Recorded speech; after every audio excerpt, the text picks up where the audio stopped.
अस्सलामुअलैकुम, आप देख रहे हैं प्रोग्राम व्यूज मेकर्स। मैं हूं अनम अहमद।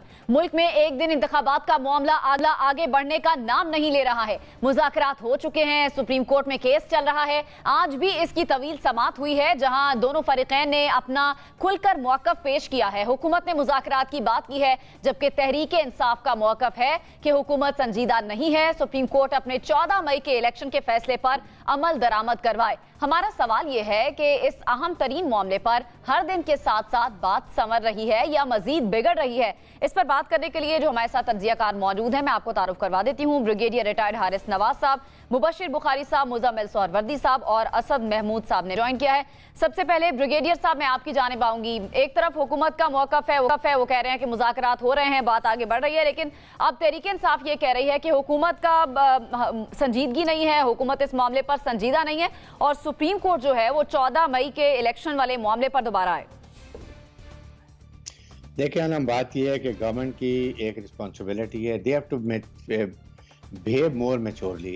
ये हुकूमत का काम है कि सुप्रीम कोर्ट को भी सही लेके चलना, उनके अहकामात को बजा लाना, क्योंकि ये गवर्नमेंट की रिस्पॉन्सिबिलिटी होती है। जो सुप्रीम कोर्ट के ऑर्डर होते हैं उनके पास तो कोई एग्जेक्टिव ऑर्डर नहीं है। पहले आपने नेगोशिएशन की, पीडीएम ने बात की या पीटीआई ने बात की, फिर आपने उसके बाद ख़त्म कर दी। आपने कहा वो नाकाम हो गए हैं। फिर PTI went to the courts, वहाँ जाकर अपना जवाब प्रॉपर 3 जितने मेंबर साहब ने साइन करा के जमा कराया, इन्होंने आज सुबह जमा कराया और उसमें भी अपने साइन नहीं किए, किसी के साइन नहीं। स्टिल कोर्ट क्योंकि चाह रही है कि सेटल हो जाए, उन्होंने इसको फिर भी बात की। अब I think again they want negotiation. I would say कि still it's a positive step और ये इस मुल्क में जो काम है इसको निकालने के लिए अभी वक्त है कि दोनों पार्टी दोबारा बैठ जाएं। और मुझे लगता ये है कि अब लुक्स पॉसिबल के शायद इनके मुज़ाकरात से एक वक्त में इलेक्शन हो जाए और डेट आगे पीछे एडवांस हो। ब्रिगेडियर साहब, एक वक्त में इलेक्शन की बात पर तो तहरीक इंसाफ भी आ गई है, यहाँ पर तो बात समझ में आ रही है और इत्तेफाक भी है, लेकिन इससे आगे मामला नहीं बढ़ रहा, इससे आगे डेडलॉक है। आई थिंक नो, ये जो रियलाइज कर लिया, क्योंकि चीफ जस्टिस ने कहा कि we are still firm on 14 May, क्योंकि गवर्नमेंट ने इसको रिव्यू पिटीशन डाली है जो कि उनकी ये मेलाफाइड थी। At least government should have gone and asked for review petition, ताकि उस पर कोई और डिसीजन हो सकता। सुप्रीम कोर्ट अपने डिसीजन खुद चेंज नहीं कर सकता। और कल भी नवाज शरीफ ने वहाँ से भी कहा जी हम तो 4-3 का डिसीजन को मानते हैं, इसको मानते नहीं। I mean this is really ridiculous कि ऐसे बात करने का। आप किसके ऑर्डर को, सुप्रीम कोर्ट के ऑर्डर को कोई डिफाई नहीं कर सकता। अब इस वक्त मेरे ख्याल में मुझे ये लगता है कि अगर सुप्रीम कोर्ट ऑर्डर करता है मे बी 31 मई, जो कि अगर पीडीआई को समझ आ जाए, उनको भी समझ आनी चाहिए, पीडीएम को समझ आनी चाहिए। मेरे ख्याल में मेरी अपनी असम्पशन ये है कि इमीडिएटली आफ्टर अनाउंसिंग बजट, क्योंकि ये पीडीएम चाहती है और मेरे ख्याल में इस वक्त पीडीएम को अनाउंस करना चाहिए। जो 1 साल से हैं उन्होंने वर्किंग की, IMF से डील की है, और उसके बाद मिडल ऑफ जून और एंड ऑफ जून में मेरी अपनी एक्सपेक्टेशन है कि मे भी असेंबली डिसॉल्व हो जाए और जुलाई में या अगस्त में जाके ये इलेक्शन हो जाए और एंड ऑफ अगस्त में इलेक्शन में 3 साल के बाद, 3 महीने के बाद, क्योंकि अगर आप डिसॉल्व करते हैं तो फिर 90 डेज होते हैं। तो एंड ऑफ अगस्त में फील कर रहा हूँ हो जाएंगे। इससे एटलीस्ट ये जो अननेसेसरी पॉलिटिकल इंस्टेबिलिटी है, IMF, वर्ल्ड बैंक, दुनिया सारी तरफ देख रही है कि इसका काम आएगा तो हम पैसे देंगे। सऊदी अरब है, UAE है, everybody is waiting to help Pakistan, but they want first please get the program of IMF, World Bank. So hopefully we should hope that Pakistan सब कोई सोचे, उम्मीद ये है कि ये 1-3-4 दिन में, बिकॉज सुप्रीम कोर्ट ने कहा take days not even week to decide, otherwise then we'll take give our own decision. Let's hope it is positive thing. ठीक है, मुजम्मिल सोहरवर्दी साहब, आपको क्या लगता है, आज जो अदालत में कार्रवाई भी हुई है, सुप्रीम कोर्ट में हेयरिंग भी हुई है, जो आज रिमार्क्स दिए गए हैं सुप्रीम कोर्ट की तरफ से, उसको आप किस तरह से एनालाइज करेंगे? चीफ जस्टिस कह रहे हैं कि हम तो सिर्फ सहूलत फराहम कर सकते हैं, और साथ ही साथ उन्होंने ये कहा है कि सियासतदानों को अपने हाल पर छोड़ दे तो आइन कहाँ जाएगा फिर?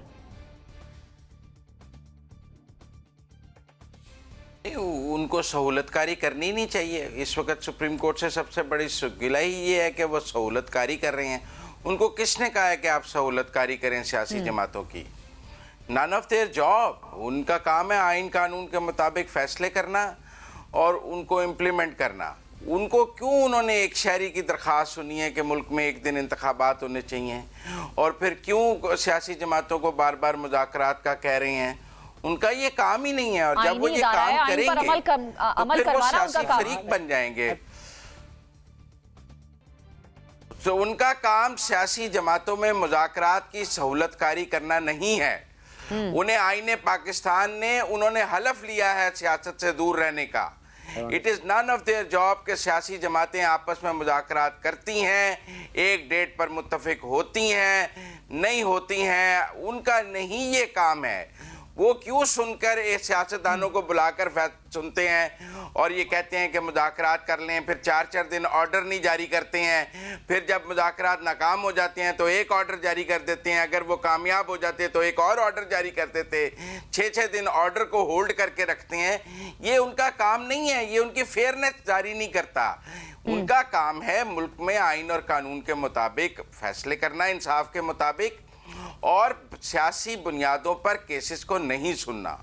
अगर वो सियासी केस सुनेंगे तो वो सियासी फरीक बन जाएंगे। अगर इलेक्शन 90 दिन में होने का उनका स्टांस है और वो समझते हैं कि आइन में 90 दिन के में इलेक्शन है, तो फिर ये एक शहरी की दरख्वास्त क्यों सुन ली उन्होंने?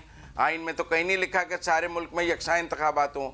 क्या वो ये चाहते हैं कि अगर इमरान खान को मना लें तो 90 दिन वाली शर्त ख़त्म हो जाएगी, अगर इमरान खान को ना मनाएं तो 90 दिन वाली शर्त मौजूद होगी?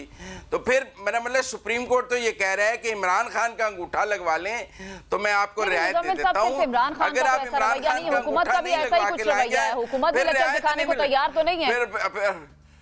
नहीं, हुकूमत क्या लचक दिखाया? भी हुकूमत की मुद्दत पड़ी है, वो कौमी असेंबली की मुद्दत खत्म हो गई है, सिंध असेंबली की मुद्दत खत्म हो गई है, बलूचिस्तान असेंबली की मुद्दत खत्म हो गई है। आप कह रहे हैं कि मैंने अपना कत्ल कर लिया है और आप सब अपना कत्ल खुद करके अपनी गर्दनें मुझे पेश कर दें। भाई आपको कोई जहालत आई हुई थी, आपने अपनी असेंबलियां तोड़ दी, बाकी 3 असेंबलियां मुल्क की क्यों टूट जाएं आपके लिए? जब उनका टाइम आएगा वो अपने टाइम पे टूटेंगी, अपने टाइम पे खुद ब खुद खत्म हो जाएंगी। तो सही है, इलेक्शन हो जाएंगे। 2 पे इंतखाबात करवा दें, जो असेंबलियां टूट गई उन पे करवा दें इंतखाबात, क्या इसमें हर्ज है? What is the point? तो मैं ब्रिगेडियर साहब आपकी तरफ दोबारा आ रही हूं। एक दिन इंतखाबात की सियासी बुनियाद, ब्रिगेडियर साहब को कहें जरा हौसले से, मैंने उनकी पूरी बात सुनी, मैं तो नहीं दरमियान में बोला। आप ही बात कर रहे हैं, मैं उनकी तरफ दोबारा जाऊंगी। 5 मिनट सुनने के लिए तैयार नहीं है वो सुन रहे हैं। मुजम्मिल साहब आप अपनी बात कंप्लीट कीजिए। तो बात यह है कि अगर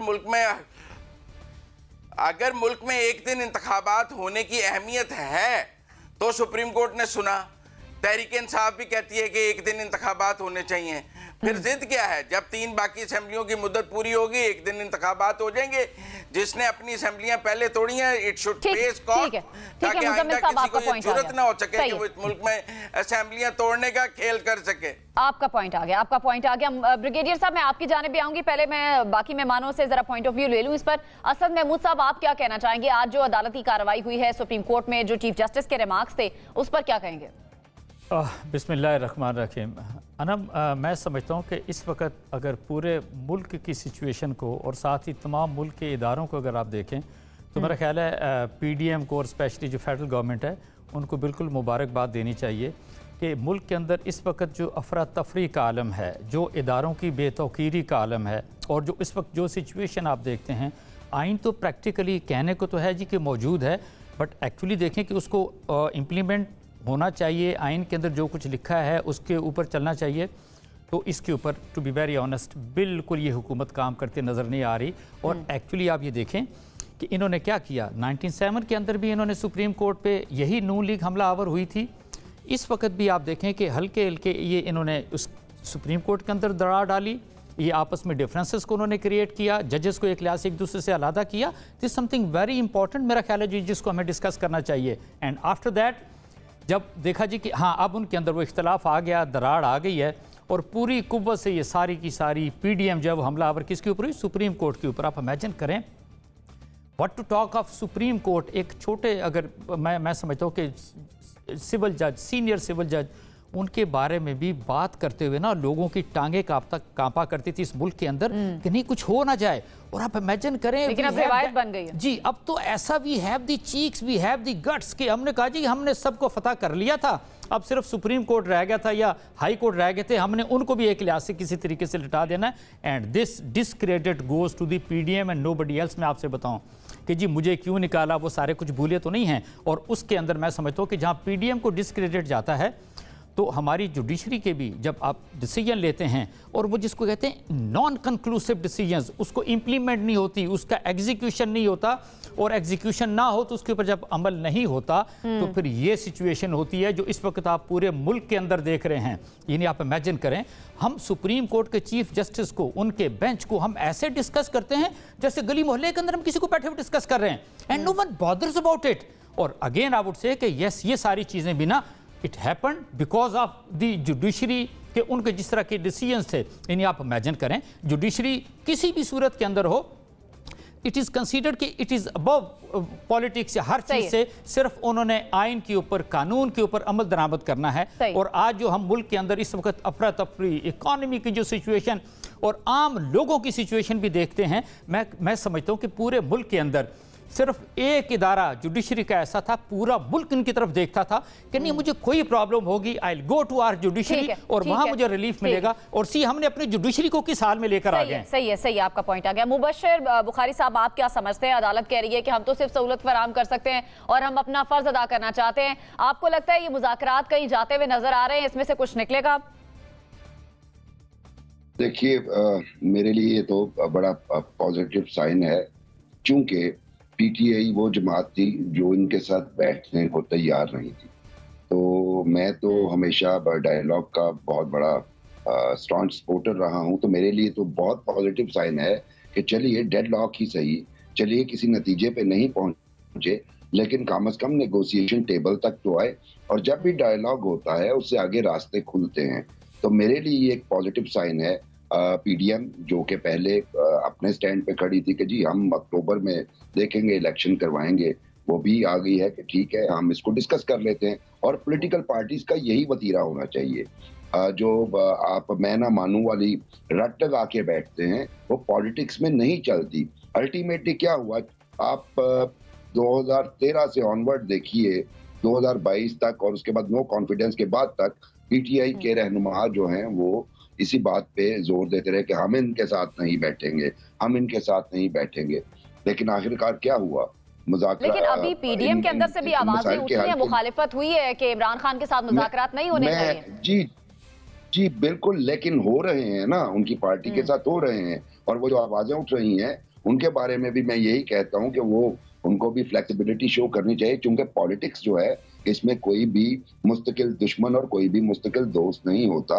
और यही सबक हमने 72 साल में सीखा है। मैं जरा असद भाई के एक फिक्रे पे के बात बिल्कुल बजा फरमा रहे हैं आप, कि एक वक्त था कि किसी सेशन जज क्या मैजिस्ट्रेट के बारे में आप बात नहीं कर सकते थे, लेकिन जरा गौर कीजिए कि ये क्यों ऐसी नौबत आ गई कि अब सुप्रीम कोर्ट के जजेस के ऊपर सीधा बात हो रही है। आप कर रहे हैं, मैं कर रहा हूं, और इसकी जिम्मेदार सुप्रीम कोर्ट खुद है। उसकी बेसिक वजह है कि जो रोल प्ले किया, मैं यहाँ पे वो ख्वाजा आसिफ की कोई तकरीर को रिपीट नहीं करना चाह रहा। मैं तो एक सियासत के तालिब इल्म की हैसियत से, और जो मैंने खुद देखा कोर्ट्स में जाके अपनी रिपोर्टिंग के दरमियान, तो मैंने यही देखा कि ये इस क्रिटिसिज्म के जिम्मेदार वो खुद हैं। दे आस्क फॉर इट, क्योंकि जो उनके रोल नहीं बनते थे माजी में जुडिशियल एक्टिविज्म के, वो हम बड़े नारे लगाया करते थे, और हम भी उस तहरीक में हिस्सा थे। रियासत होगी माँ के जैसी, हमारे दोस्त एतजाज एहसन हमारे बुजुर्ग हैं, बड़ा लहक लहक के पढ़ा करते थे। वो कहाँ गई वो माँ के जैसी रियासत जब इफ्तिखार चौधरी साहब बहाल हुए? और उसके बाद एक लंबी दास्तान है जो हमारे सीनों में महफूज है, किसी वक्त बयान करेंगे आके। वो एक्टिविज्म ना हो, यही बात हम अपने आर्मी के दोस्तों के बारे में करते हैं कि जब उन पे क्रिटिसिज्म हुआ क्यों होता है, जब भी विजिबिलिटी उनकी होती है। लेकिन हमने हमेशा अभी देखा है मुबश्शिर साहब, जब अदालतों के फैसले अपने हक में आते हैं तो ठीक है, अगर अपने खिलाफ आ जाते हैं जो भी जमात है, वो अदालतों पे क्रिटिसिज्म शुरू कर देती है। जी मैं अर्ज कर दूं, ये तो पुराना वतीरा रहा है और इसमें कोई ऐसी बात नहीं है। तो आम शहरी का भी है कि अगर जज उसके हक में फैसला दे देगा वो कहेगा जज जिंदाबाद, अगर खिलाफ फैसला दे देगा वो जज भी कहेगा ठीक है। ये प्रॉब्लम है। मैं जो पंच लाइन दे रहा हूँ कि आप जुडिशियल एक्टिविज्म करेंगे, आपको क्रिटिसिज्म फेस करना पड़ेगा। आप मुझे अपने आप को, मीडिया को, पॉलिटिकल पार्टीज को छोड़ दीजिए, आप व्यूज ले लीजिए लीगल फ्रेटर्निटी से। इस वक्त वो भी स्प्लिट का शिकार है और आधी जो है इसी जुडिशरी को क्रिटिसाइज कर रही है। सो पंच लाइन यही है कि जुडिशियल एक्टिविज्म से दूर रहिए, आपको कोई क्रिटिसाइज नहीं करेगा। बिल्कुल सही, सही आपका पॉइंट आ गया। ब्रिगेडियर साहब, आप कुछ ऐड करना चाह रहे हैं? देखिए, मेरा पॉइंट ये है कि गवर्नमेंट ये इस वक्त वो बार बार इसी जोर दे रहे हैं कि आप अपने तरफ फैसला करें। They are seeing writing on the wall कि ये ऑर्डर्स करेंगे, गवर्नमेंट डिफाई करेगी, पीटीए भी सड़कों पर आएगी, ये सुप्रीम कोर्ट पर अटैक करेंगे, and what is going to have ultimately, क्या ये हम अफोर्ड कर सकते हैं? That is the thing. Government position को, सिचुएशन को कंट्रोल करती है, और यही इसी वजह से मैं ये बात कर रहा हूँ कि इस वक्त ये समझने की बात है कि किस तरह इसको हालात को ठीक करना है। ये अब इसके लिए बात यह है कि जब हुकूमत सुप्रीम कोर्ट के ऑर्डर्स को नहीं मानती, हुकूमत नेगोशिएशन नहीं करना चाहती, हुकूमत हालात को ठीक नहीं करना चाहती, they want to raise to a level जहां पर जाके ऐसे हालातों के मुल्क की नजर आए कि नेशनल सिक्योरिटी और स्टेबिलिटी थ्रेटन है, देन दे वांट कि समबडी शुड कम और इनको साइड पर रखे और 1-2 साल के डिले हो, ये सियासी शहीद बन जाएं। ये इनका एम है। आई थिंक इसको समझने की ज़रूरत है कि ये मुल्क के लिए आपकी जिम्मेदारी है। इस पॉलिटिशियन की, मैंने आर्मी से की वेरी पोलिटिकल, आप जिम्मेदारी दिखाएं, आप मेच्योरिटी दिखाएं, बैठ जाएं, find a solution. Supreme court मौका दे रहा है, अदर वो आज कह देंगे 30 मई को इलेक्शन कराओ पंजाब असेंबली का, व्हाट विल यू डू? इसलिए जब आइन की बात करते हैं तो अगर वो कहते हैं असेंबली डिसॉल्व ये 90 ये होगी जाके अगस्त में, तो ये भी तो 90 डेज में इलेक्शन होने हैं। तो अगर इकट्ठे इलेक्शन हो, जो वी ऑल से कि इलेक्शन इकट्ठे होने चाहिए, वी कांट अफोर्ड के पूरा साल इलेक्शन होते रहे, बट देन गवर्नमेंट टेक एक स्टेप वो बैक करें, इमरान खान एक स्टेप आगे जाएं, फाइंड अ बायोमीडिया सोल्यूशन। जुलाई के बजाय आप ये अगस्त के बजाय आप जुलाई में कर लें तो मेरे ख्याल में प्रॉब्लम कैन सॉल्व इस पे, लेकिन बैठे फाइनल करें। This is very serious situation coming, find a solution before it is too late. ठीक है जी, मुज़ाकरात पहले सोल्यूशन ढूंढना होगा इससे पहले कि देर हो जाए। मुजम्मिल साहब, आप क्या कहेंगे अगर मुज़ाकरात का कोई नतीजा नहीं निकलता है, जो हमें अभी कुछ नजर भी आ रहा है ऐसा ही माहौल, तो जो 14 मई को इलेक्शन करवाने का मामला था वो कहां जाएगा? क्या इस पर अमल दरामद हो सकेगा?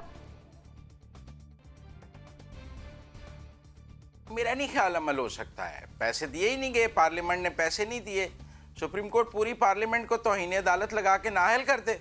यही एक रास्ता है ना सुप्रीम कोर्ट के पास कि वो अब एक इससे पहले वज़राए आज़म को नाअहल करते रहे हैं, फांसी लगाते रहे हैं, मार्शल लॉ डिक्टेटर्स को आइन में तरमीम करने का अख्तियार देते रहे हैं, मार्शल लॉ को सैंक्टिटी देते रहे हैं। अब एक पार्लियामेंट भी नाअहल कर दें, ये एक काम है जो इस मुल्क की जुडिशरी ने अभी तक नहीं किया है। बाकी सब तो शानदार कारनामे, दादा केस करे, पोता फैसला सुने, और मेरा मतलब है कि यहाँ लोगों की जमानतें 6-6 महीने लगती नहीं है। बेंच माजूरी का जज जो है लाहौर हाई कोर्ट के माजूरी का इदार कर देते हैं, मैंने केस नहीं सुनना, और कईयों को एक दिन में 2-2 दर्जन जमानतें देती हैं। तो इस मुल्क की जुडिशरी की रिवायत तो बड़ी शानदार है। और अगर सुप्रीम कोर्ट का नाम एक 3 रुकनी बेंच है तो बाकी जजेस को छुट्टी पे भेज दें, उनको कहें आप जाएं दुनिया की सैर करें। वैसे भी आप काजी फायज ईसा को, सरदार तारिक को कोई केस नहीं देते हैं। यही तो आज कहा है सुप्रीम कोर्ट चीफ जस्टिस ने, यही तो कहा है कि आप अभी भी 3-4 के मामले पर फंसे हुए हैं। तो मामला ही 3-4 का है, आप फुल कोर्ट बना के 3-4 हल कर दें। सारे सुप्रीम कोर्ट के जजेस एक दिन बैठ जाएं, 1 घंटे में ये फैसला कर दें कि फैसला 3-4 का है या 3-2 का है, उन्होंने ही फैसला करना है। क्यों घबराता है चीफ जस्टिस फुल कोर्ट से? क्यों जान निकल जाती है फुल कोर्ट से चीफ जस्टिस पाकिस्तान? मुजम्मिल साहब, आप गुस्सा ना, ये 3 रुकनी बेंच ही करेगा, ये 3 रुकनी बेंच ही करेगा। आपका पॉइंट आ गया, सही है, आपकी बात समझ आ गई। असद महमूद साहब, आप कुछ ऐड करना चाह रहे हैं? देखिए, एक चीज़ मैं आपसे कहूँ, ये जो पीडीएम की पार्टीज़ हैं या ये सारी की सारी इस वक्त जो पॉलिटिकल पार्टीज़ हैं, they are not fighting for Pakistan या पाकिस्तान के सर्वाइवल की या आम लोगों की जंग नहीं लड़ रहे। इनका पूरे 1 साल का ट्रैक रिकॉर्ड देख रहे हैं। कोई एक काम मुझे बता दें कि जिसके अंदर आपको फील हुआ कि नहीं इन्होंने पाकिस्तानियों के लिए काम किया है। माइंड यू, ये एक्चुअली दोनों पार्टियां थी, पीपल्स पार्टी और स्पेशली मैं नून लीग की बात करता हूँ। ओके, इन्होंने चार्टर ऑफ डेमोक्रेसी साइन किया, उन्होंने कहा जी 5 साल आपके, 5 साल आपके, 5 साल मेरे, 5 साल, और उन्होंने इस मुल्क को चरागाह के तौर के ऊपर इन दोनों पार्टियों ने मिल के दोनों हाथों से लूटा है। नो व्हाट हैपेंड बीच में, आई वुड से जी की पीटीआई आ गई। अब वो तो उनके मुंह का जायका एक लिहाज से ख़राब हो गया। तो मैं ये आपसे कहूँ कि ये पाकिस्तान की जंग नहीं है, ये अपनी नस्लों की जंग लड़ रहे हैं। पहले नाना हो गया, फिर बेटी आ गई, अब बेटा मौजूद है, वालिद है, फिर बेटी है, फिर आगे जो है वो आगे जो दूसरा तीसरा मतलब पोता है या नवासा जो भी है, they are ready to take on. और ये सारी की सारी पॉलिटिक्स है जो पाकिस्तान की है, और इस सारी चीज़ों के अंदर पीडीएम की पॉलिटिक्स के अंदर हर चीज़ मौजूद है, पाकिस्तान नहीं है, पाकिस्तान का मफाद नहीं है, they want to remain in power किसी सूरत के अंदर भी। और जहां हम बात करते हैं ना मुज़ाकरात की, इलेक्शन ये कराएंगे, they can go to any extent, इतने हालात ये ख़राब कर देंगे कि हो सकता है कि कल हम अफ्रीकी किसी मुल्क के साथ अनफॉर्चुनेटली ये मिल जाएं। ये किसी सूरत में इंतखाबात की तरफ नहीं जाना चाहते ना, मैं आपसे बताऊं, इंतखाबात की तरफ नहीं जाना चाहते। मुबशिर साहब, आपको क्या लगता है अब सियासी जो जमातें हैं उनके दरमियान जो कशीदगी है, इससे नतीजा क्या निकलेगा? हम देखते हैं कि कुछ जो दहशतगर्दी के वाकयात हैं वो भी बढ़े हैं, इंस्टेबिलिटी है मुल्क में। ये मामला आपको लगता है कि अक्टूबर तक ही जाएगा और ये लटका रहेगा इसके दरमियान में? मेरा ख्याल है ब्रिगेडियर साहब ने जो बात फरमाई है कि अगस्त में एक यही सलूशन है, और जो मेरी इत्तलात हैं, जो इमरान खान साहब ने अपनी टीम को कहा, उन्होंने कहा कि जुलाई के एंड तक अगर हम कर लेते हैं सेटलमेंट तो मुझे कोई प्रॉब्लम नहीं। तो जुलाई के एंड तक तो वो मान गए हैं। अगर कहा जाती है तब भी एक अहसन कदम है, और अगर चलिए 2 हफ्ते आगे जुलाई में मिड अगस्त तक चले जाते हैं और पीडीएम मिड अगस्त तक आ जाती है तब भी कोई नहीं। मैं बड़ा पॉजिटिव आदमी हूँ, इसलिए मैं ख्याल करता हूँ कि चूंकि इनका बैठना ही एक अच्छा शगुन है मेरे लिए, क्योंकि पहले तो बिल्कुल आपको ऐसी फजा नजर नहीं थी आ रही, उससे पहले ज्यादा कशीदगी थी, अब तो कम से कम बैठे हैं और ये पहली दफे हुआ है कि ये बैठे हैं और डिस्कस कर रहे हैं। तो मैं इसको बड़ा पॉजिटिवली देखता हूँ। लेकिन असद भाई, मुझे आपसे शिकवा है कि हमारी पूरी कौम की जो है ना बड़ी शॉर्ट लिव्ड मेमोरी है। ब्रिगेडियर हारिस नवाज साहब इधर तशरीफ फरमा है, ये मुझसे बेहतर जानता है और मेरा ख्याल है असद भाई से भी बेहतर ही जानते होंगे।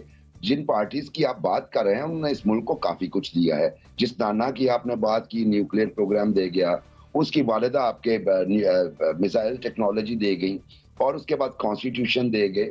उसके अलावा मतलब क्या दे सकते हैं? कोई इसका मैच तो हमें कम से कम दे दीजिए। मियां नवाज शरीफ की आप बात करें, चलें न्यूक्लियर टेस्ट दिए, उसके बाद आपको चलिए कुछ मेगा प्रोजेक्ट दे दिए, चले उनका मैच ही कहीं और दिखा दीजिए। तो इस तरह नहीं कहते। सारी पॉलिटिकल पार्टीज के बारे में उसने जन रखना चाहिए, ये अपनी जिंदगियों को दाव पे लगाते हैं। हम मीडिया वालों से लेके अवाम तक से गालियां खाते हैं, उसके बाद अगर हम ये कहते हैं कि इन्होंने कुछ नहीं दिया तो ये इनके साथ ज्यादती है।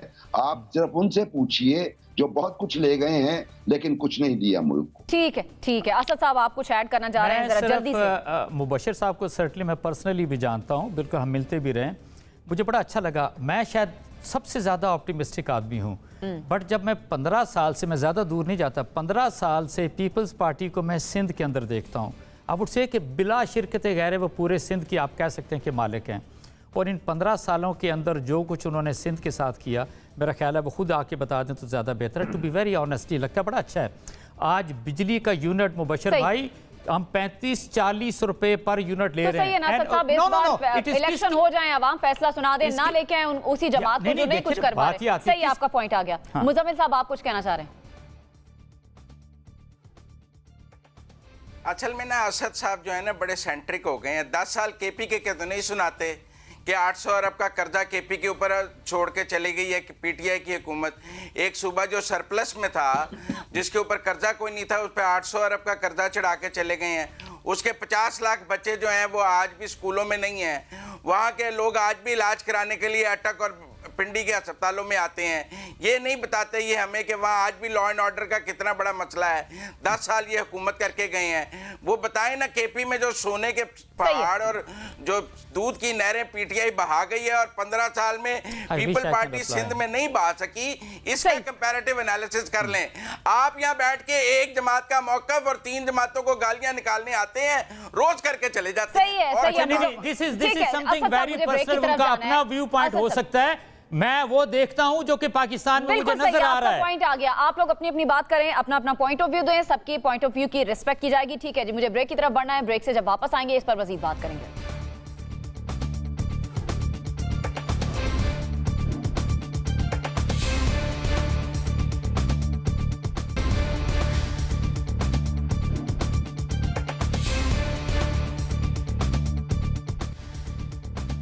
Welcome back. तोशाखाना केस में इमरान खान के लिए बड़ी मुश्किल खड़ी हो गई है। सही है, सेशन कोर्ट ने इमरान खान की काबिले समात और दायरा इख्तियार से मुतालिक दोनों दरखास्तें मुस्तरद कर दी हैं। अदालत ने इमरान खान को 10 मई को जाती हैसियत में तलब भी किया है।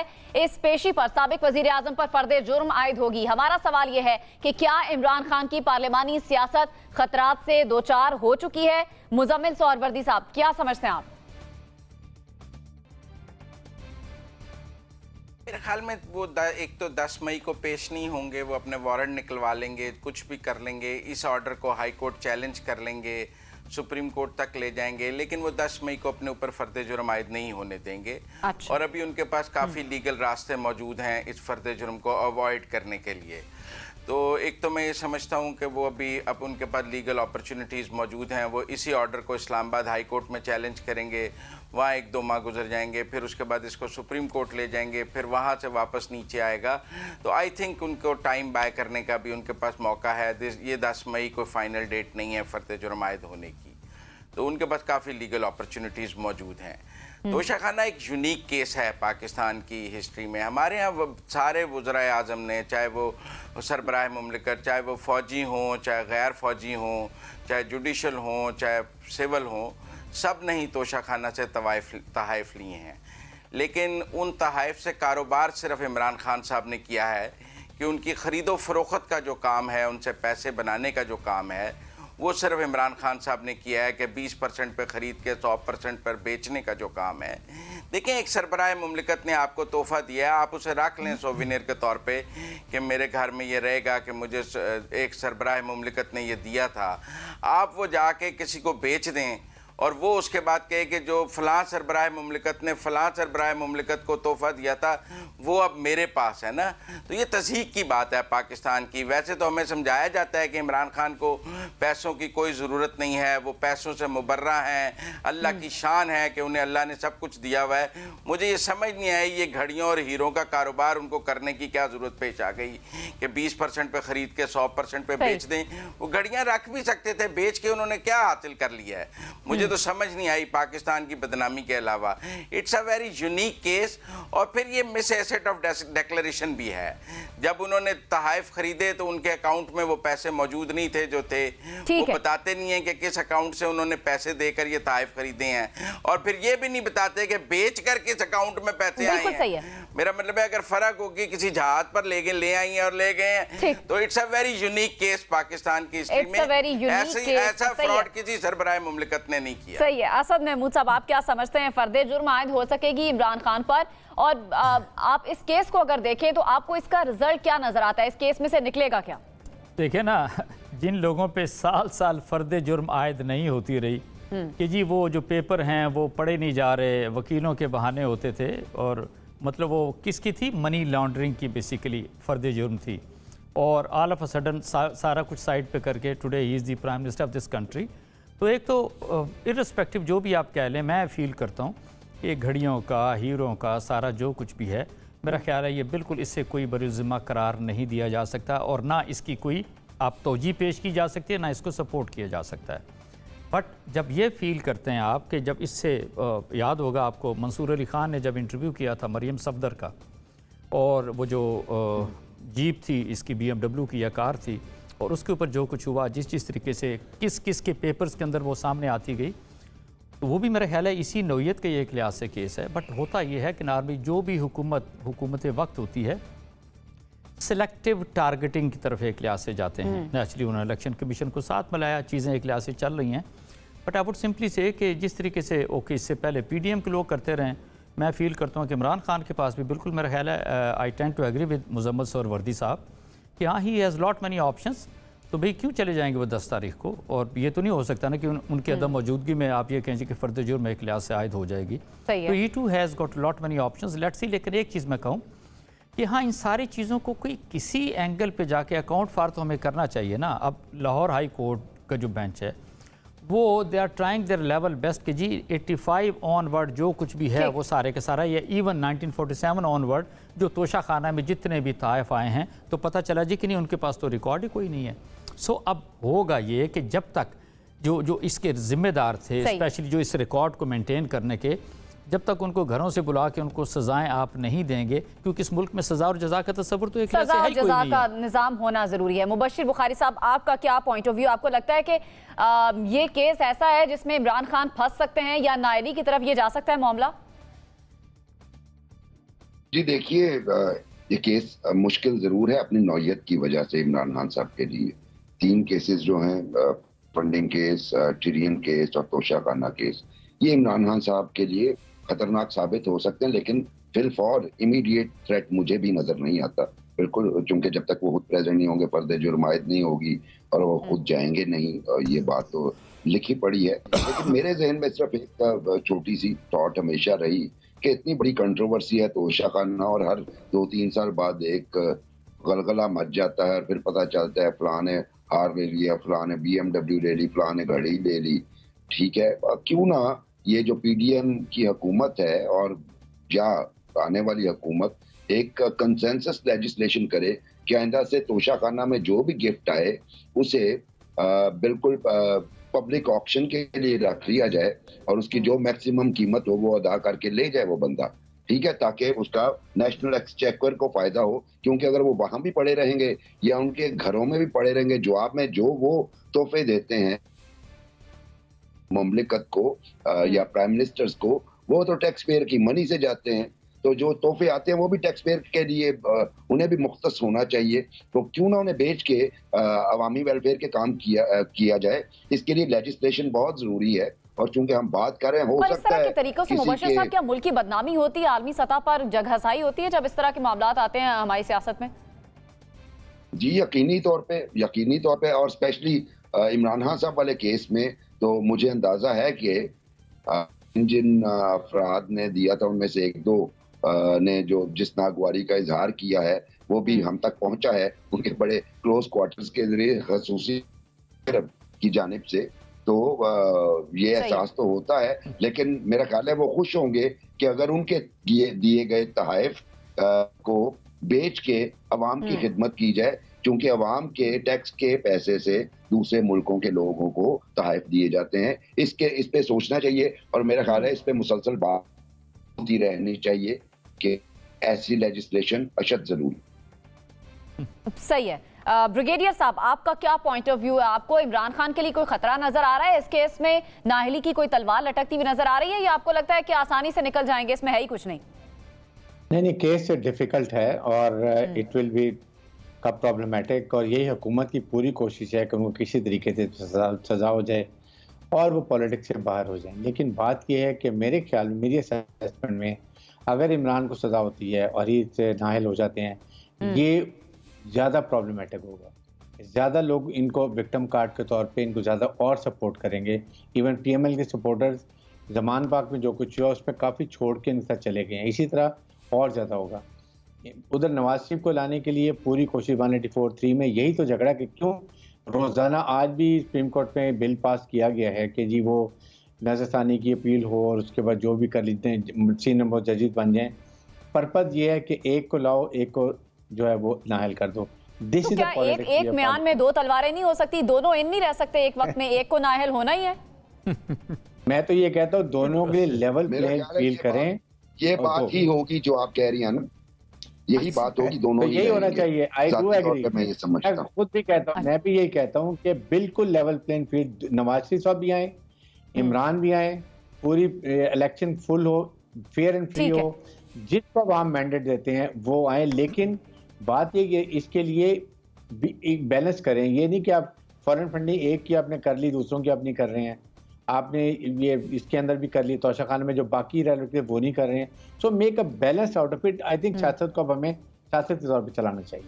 ठीक है, बैलेंस होना जरूरी है और सियासत को सियासत की तरह भी चलाना चाहिए। मुझे ब्रेक की तरफ जाना है, ब्रेक से जब वापस आएंगे इस पर मजीद बात करेंगे। हमारे साथ रहिए।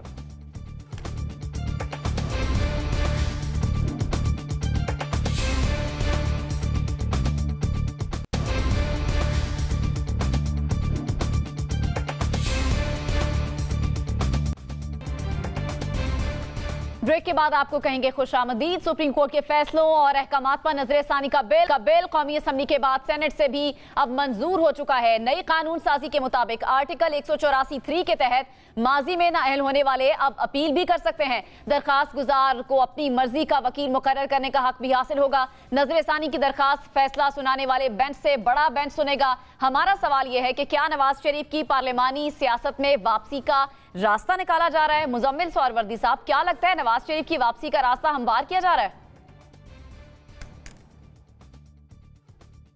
नहीं, एक एंगल तो आप इसका ये कह सकते हैं कि इसका फायदा नवाज शरीफ को भी होगा, लेकिन आज चीफ जस्टिस साहब ने कहा कि हमने सू मोटिव लेने छोड़ दिए हैं। असल में ये जो एक्सेस यूज ऑफ 184(3) हमने देखा कि चीफ जस्टिस साहिबान एक दिन में 12 सू मोटिव लेते, किसी को छींक नहीं आई तो सू मोटिव ले लिया, किसी अस्पताल गए सू मोटिव ले लिया, कहीं गए सू मोटिव ले लिया। वो जो एक्सेस यूज ऑफ पावर है, और फिर इसमें चूंकि राइट ऑफ अपील नहीं है, आप जो भी सज़ा दे देते हैं उसके खिलाफ कोई अपील नहीं है, आपने खुद ही उसका रिव्यू सुनना है। पहले आपने सज़ा देनी है 184(3) में, फिर जब नजरसानी आनी है तो आपने खुद ही अपनी सज़ा के खिलाफ अपील सुननी है। जो दुनिया की जो जूरिस्प्रूडेंस है, जो निज़ाम इंसाफ है, उसकी नफ़ी है। जिसने फैसला दिया है उस फैसले के खिलाफ अपील वो खुद नहीं सुन सकता। ये दुनिया का एस्टेब्लिश्ड रूल है जूरिस्प्रूडेंस का कि अपील जो है वो बड़ा जज हायर लेवल पे सुनी जाएगी। हमारे यहाँ सू मोटिव का अख्तियार दिया गया था बहुत किसी यूनिक सूरत हाल में, जब बहुत ज़रूरी हो तो इस्तेमाल किया जाए। ये कोई रेडी वाले और ये छोटे मोटे मसाइल और बड़े के लिए आपने नहीं दिया गया था, तो इसलिए ये दरमियान में ना बोलें प्लीज़।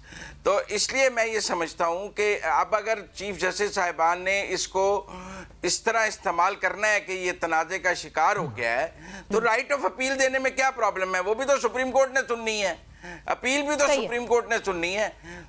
अगर एक चीफ जस्टिस सजा देता है, 5 रुकनी बेंच 6 रुकनी बेंच सुन लेगा। राइट ऑफ अपील तो 2 राइट ऑफ अपील हैं। पाकिस्तान के आइन में लिखा है कि आप दहशतगर्द हैं, जेट ब्लैक, आपके 2 राइट ऑफ अपील हैं।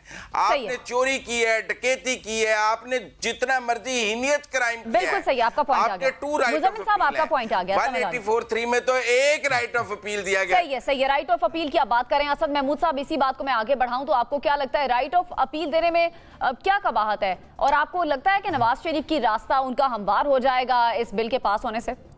हाँ, बिल्कुल मेरा ख्याल है ये ठीक ही हो जाए, हर्ज तो कोई नहीं है। नवाज शरीफ साहब आ जाएंगे, वैसे भी उन्होंने कहा जी कि कर्ज उतारो मुल्क संवारो, वो भी सिलसिला चलता रहा, तो हो सकता है कि वो आ जाएं तो मुल्क की तकदीर इससे पहले, क्योंकि 35-40 साल तो ठीक कर नहीं सके, तो हो सकता है अब अल्लाह ताला उनको मौका दे दे and he should be able to perform something. I would simply say कि ठीक है, अगर सो मोटो नोटिस की आप बात करते हैं, या फिर इसका मतलब ये है आज जो अब ओके एक शिक भी पास हुई या वो आइन पास हो गया एक लिहाज से, या सेनेट से भी मतलब बिल जो है, सो दैट मीन कि अब तो इसका मतलब है कि सुप्रीम कोर्ट का चाहे 3 रुकनी बेंच था, 5 था या 7 था, जो भी था, जो इस तरीके से वो फैसले करते रहे, उनको सब कॉन्डू करते हैं। Thank you very much. इसका मतलब है किसी चीज़ की एक लिहाज से ज़रूरत ही नहीं है ना।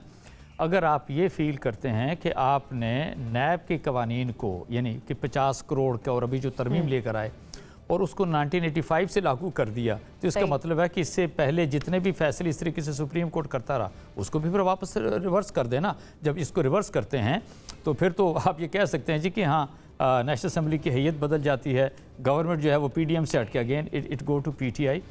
बट फाइन, ये मैंने आपसे कहा ना कि ये एक सुप्रीम कोर्ट या जुडिशरी एक इदारा बचा था, तो मेरा ख्याल है उसको भी मैं PDM जिस तरीके से उसने उसको टारगेट किया, मिलान किया, क्रिटिसाइज़ किया, डिवाइड किया, सियासत ज़दा किया।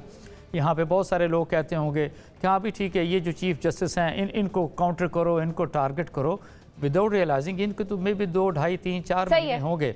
आगे लोगों ने भी आना है, आगे भी एक लिहाज से लेके चलना है, तो आई एम श्योर कि जो आने वाले लोग हैं उनके लिए तो शायद ज़्यादा मुश्किल टाइम बिल्कुल सही आ जाएगा। मुबशिर बुखारी साहब, आपको लगता है कि ये जो बिल पास हुआ है इसका मकसद इसको सियासी तौर पर अब इस्तेमाल किया जाएगा और केसेस माफ कराए जाएंगे, बस इसका ये मकसद होगा? नहीं, मेरा नहीं ख्याल। मेरा ख्याल भी यही है। एक तो पहले ये जो चीफ जस्टिस साहब के पास बेइंतहा पावर्स हैं, ये ज़ियाउल हक के दौर में आई थी, और उसके पर्पस आपको समझ आ गया भुट्टो की हैंगिंग की वजह से, क्योंकि बेंच उस वक्त उनकी मर्जी का बनना था, तो इसलिए एक तो ये जो पावर है ये उस वक्त की चल रही है। दूसरी बात, अभी मैं जब आपसे बात कर रहा हूँ मैं कराची में हूँ, आते हुए मैं नस्ला टावर जो गिरा था उसको देख रहा हूँ और देखा भी मैंने, और मैं उन लोगों के बारे में महसूस कर रहा था जिनके पास राइट ऑफ अपील नहीं था चीफ जस्टिस गुलजार साहब के खिलाफ जाने का। तो उन लोगों का क्या कसूर है अदर देन नवाज शरीफ? बिल्कुल ठीक है, नवाज शरीफ को राइट मिल जाएगा, अपील करें, सुने और मेरिट पे सुने, जो फैसला होता है दें। I am not concerned with him, I am concerned about the poor guys of this country, जिनको अगर इस तरह का कुछ वो मोटो ले लिया जाए और उसमें कोई मिडिल सारी उम्र की कमाई लगा के अपनी कमाई गवा गया हो, उसके पास उसका क्या कसूर है? क्या उसे राइट नहीं होना चाहिए? और फिर बिल्कुल मैं एग्री करता हूँ मुजम्मल की इस बात से कि जिसने आपके खिलाफ फैसला दिया, अपील भी उसने सुनी है, वो अपने फैसले को कैसे अंडू करेगा? वो कैसे कहेगा मैं गलत हूँ? तो इसके लिए बाकायदा जो है ना ब्रॉडर अथॉरिटी या हायर अथॉरिटी, दोनों में से कुछ होना चाहिए। और मेरे ख्याल में इसको पॉलिटिक्स से हटके देखा जाए तो ये ह्यूमन राइट्स को सर्व करता है, क्योंकि ये ह्यूमन राइट है कि अगर मैं किसी जज के फैसले से मुतमईन नहीं हूँ तो मैं उसके फैसले के खिलाफ अपील कर सकूं, और फिर एक जो ब्रॉडर प्लेस से अगर वो फैसला मेंटेन रहता है देन इट इज जस्टिस। तो ये होना चाहिए मेरे ख्याल में कि नवाज शरीफ के लिए तो एक वे ओपन अप होगा, लेकिन बहुत सारे ऐसे लोगों के लिए भी ओपन अप होगा जो माजी में विक्टिमाइज हो चुके हैं सुओ मोटो नोटिस के। चूंकि यहाँ पे तो सुओ मोटो नोटिस को आपने बिल्कुल केक समझ लिया माजी की अगर हम बात करें, और जो जो हुआ उसके तहत उसके लिए आपका प्रोग्राम का वक्त ही खत्म हो जाएगा, वो दोहराने की जरूरत। ठीक है ब्रिगेडियर साहब, आपको लगता है कि इस बिल को सियासत से हटकर देखा जाना चाहिए और सिर्फ नवाज शरीफ को इसका फायदा नहीं होगा और लोगों के लिए भी रास्ते खुलेंगे? ये सिर्फ इंडिविजुअल स्पेसिफिक जो भी कानून होगा ना, at least I will never support it. ये सिर्फ सियासी लोगों के लिए है, 2-3 लोगों के लिए किया गया और फिर रिट्रोस्पेक्ट से कर रहे हैं। या तो कहें ना आज से इफेक्टिव होता है तो उसके बाद ना करें। एक मुजरिम भागा हुआ वहाँ पर इंग्लैंड में, उसके बाद 4.5 साल वो बैठ के ऑर्डर पास कर रहा है कि ये 3-4 का फैसला है, ये 2-3 का फैसला है। He had no right and business to talk like this. आप मुल्क में आए, आप जद्दा कहते वापस आते ना पाकिस्तान, आके बैठें और अपने मुकदमे को फेस करें, जो मर्जी करें, then there is no issue. लेकिन मेरे ख्याल में इस तरीके से कानून पास करना, इतनी जल्दी करना, आपने कोर्ट में पिछले जितने ज्वाइंट सेशन हुए हैं, कोई एक महंगाई आवाम की भलाई के लिए, कीमत के लिए, जो जिस वक्त जो मुल्क के हालात हैं, क्या किसी ने एक वर्ड बोला है? मुझे ये बताइए। तो वाई कांट वी से कि पॉलिटिकल स्पेसिफिक और लोगों खास लोगों की मराद दी जा रही है। जब वो आएंगे, प्रेसिडेंट साहब वहाँ से निकलेंगे, केस क्लियर हो गया होगा, ये सारा बिल पास हो गया, अब वो आएंगे, केस क्लियर करेंगे, बड़े मदद से आगे बैठ जाएंगे और फिर हमारे मुल्क के फैसले यही 2-4 हुक्मरान करेंगे। आई थिंक ये हमें कहीं ना कहीं स्टॉप करने की जरूरत है। वेरी अनफेयर कि आप 1-2 लोगों के लिए आप सुप्रीम कोर्ट को भी आप जीरो कर रहे हैं, वहाँ से बैठ के वो उसके ऊपर अटैक कर रहे हैं। इधर आजम तारड़ को हिस्ट्री में याद रखा जाएगा जो इसने सुप्रीम कोर्ट का हाल बुरा किया। He is the one person who is misleading everyone in the PDM। He should have realised कि the lawyer and he has to see the supremacy of judiciary and the judicial system of Pakistan. सही है, आपका point आ गया। यानी आपकी नज़र में इसको सियासत से हटकर इस बिल को नहीं देखा जा सकता। इंडिविजुअल को आपने कहा है कि शायद फ़ायदा पहुंचाने की इस बिल से कोशिश की जा रही है। बहुत शुक्रिया आप चारों मेहमानों का प्रोग्राम में हमें ज्वाइन करने के लिए। मुझे इजाज़त दीजिए, अल्लाह ने के बाद।